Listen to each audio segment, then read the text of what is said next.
I don't think many people in the West really understand that it's not just Putin and his ilk that look at the West, look at the United States and think we're being over-aggressive. It's 18, 22-year-old, 25-year-old kids in Russia that we are, in some cases, alienating the people who would be the small d Democrats in that country. You have written a specific report about America's record currently of exporting democracy, and you have looked at various areas where you say it's not going so great. Tell us what you found out. What we found is the more durable way of spreading democracy is doing it through sort of the power of America's example, where we often measure the democratization of other countries by institutions or laws or these structural variables, but we fail to appreciate the diversity of views, beliefs, values, ideas that are shared among the people that populate those institutions or enforce those rules. So we become surprised when those institutions start eroding. So we took seriously political culture and decided to ask people in 8 countries, China, Japan, India, Brazil, Germany, Poland, and Nigeria and Egypt, about what they thought about certain attributes of American democracy. And what we found that there was surprising support for these ideas in unlikely places like China, like Egypt.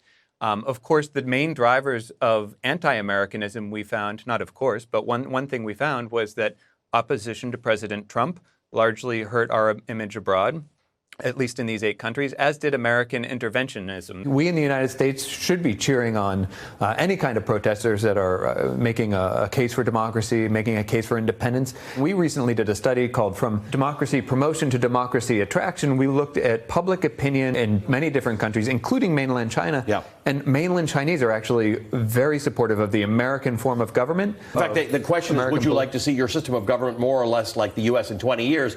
45% say somewhat more, and 8% say much more, so more than half. Yeah, 3 times as many people want their country, want China to become more like the U.S.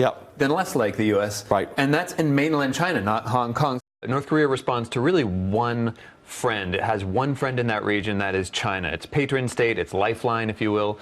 And so we need to keep a good relationship, a cooperative relationship with China if we expect them to put ultimate pressure on North Korea. Well, Russia and Ukraine have been, as you guys know, battling in the outskirts of Ukraine for about 4 years now. It hasn't really been in the news, but this represents an escalation or the most kind of conspicuous aggression by Russia, the Russian Navy, against its neighbor Ukraine. These guys are perpetually in conflict with each other, and the United States has a friendship with Ukraine. It's a democracy, and it sees Russia as a strategic competitor. So the United States needs to take a stance here, but there's also a little bit of concern that this president, who might be given more to impulse than sort of thinking through the consequences of his actions, to put it mildly, might escalate, might pounce and overreact to this among some of the people I'm talking with. You don't typically bomb countries that you're engaged with diplomatically, but I mean, that Peter Navarro clip just shows how deeply unhinged the Trump administration is from reality. I mean, the North Koreans living in peace and prosperity, that's nuts. Both parties seem to be kind of falling over themselves trying to make a case for an expansive foreign policy in that part of the world, whether it's Democrats who are talking about democracy promotion in Ukraine, and somehow if Russia increases its influence, the American influence go down as a zero-sum game. Then you have even Republicans are talking about, well, under Trump we gave them more Javelin missiles and we gave them more lethal aid. And they're trying to, out-hawk each other when, in fact, that's not what the American people want. And if we're going to promote democracy in Ukraine, you have to be sensitive to the popular will here at home. People are uninterested in increasing the budget for the military. The majority of people, whether you're a Democrat, Republican, wanted to either maintain it or decrease it. And among the whole population, about 45% of the population is interested in maintaining the current military spending. But of the others, twice as many people want to decrease military spending as increase it. I think it's important here to mention the foreign policy establishment isn't necessarily wrong and the American people aren't necessarily right, but in a democracy it's extremely important that the will of the people be regarded and respected, and that while we're promoting democracy around the world, that we're not disregarding the popular will at home. I just recently did a study tracking Americans' foreign policy views and how different that is from people in positions of power.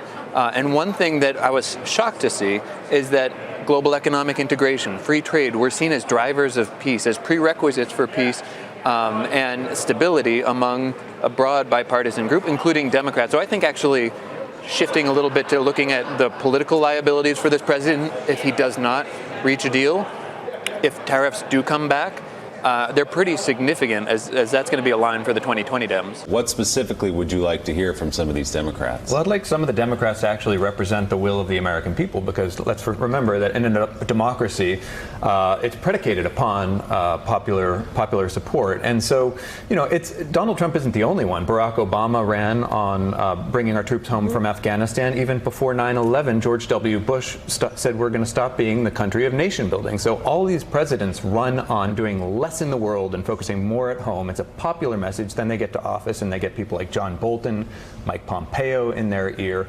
and they disregard largely the popular will.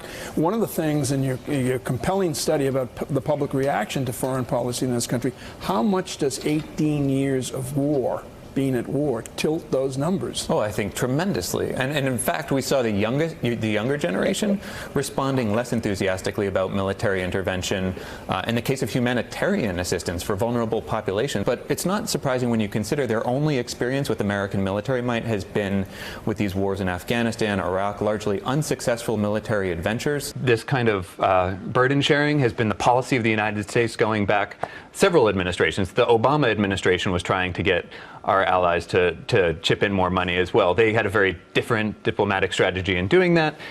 They weren't sort of scolding publicly. This is what I call sort of an exhibitionist style of diplomacy, where you have these public displays of aggression and affection and sort of and it doesn't always end well, because you have to remember that these political leaders, these heads of state that Donald Trump is meeting with, have their own political constituencies, and if they start to be perceived as just doing the U.S.'s bidding, it doesn't look well. It doesn't look very good for them. The United States has recognized Juan Guaido as the legitimate president of Venezuela, but it's not working. Mark, they assume that Guaido had a lot more power on the street than he actually does. Sure, a lot more power and a lot more popularity. And he's only going to lose popularity if he becomes perceived as this puppet of the Europeans and the Americans.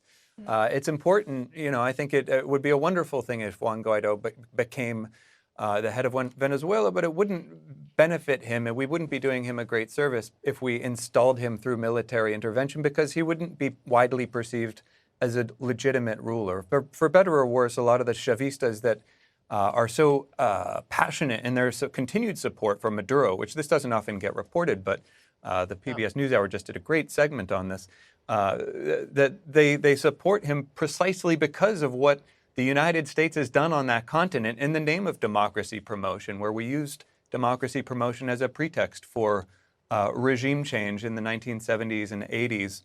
And so that's fueled the fire of Maduro and the Chavistas there.